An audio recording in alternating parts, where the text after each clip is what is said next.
February Tale. Grey February skies, misty white sands, black rocks, and the sea seemed black too, like a monochrome photograph, with only the girl in the yellow raincoat adding any colour to the world.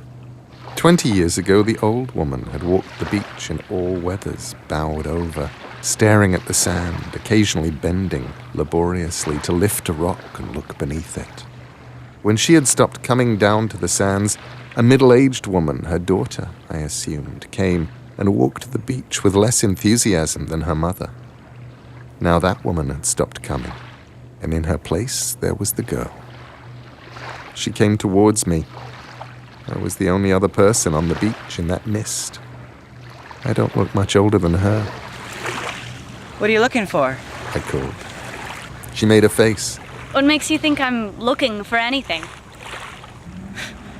You come down here every day. Before you, it was the lady. Before that, the very old lady with the umbrella. That was my grandma, said the girl in the yellow raincoat.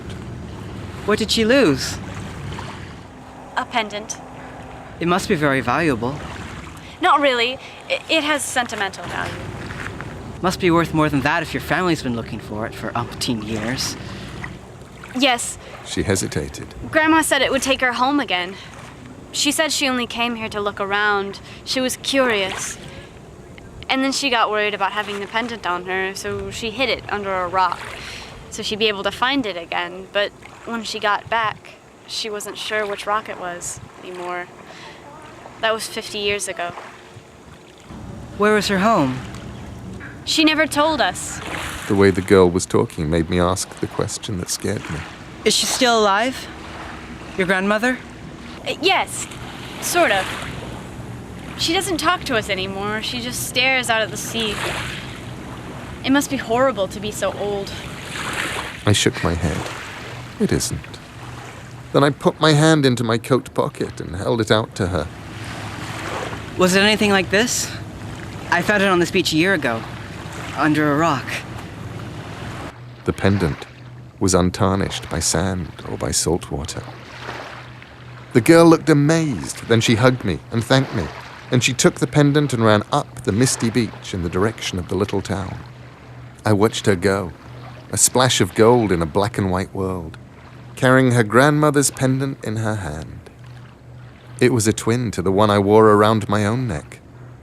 I wondered about her grandmother, my little sister, whether she would ever go home, whether she would forgive me for the joke I had played on her if she did. Perhaps she would elect to stay on the earth and would send the girl home in her place. That might be fun.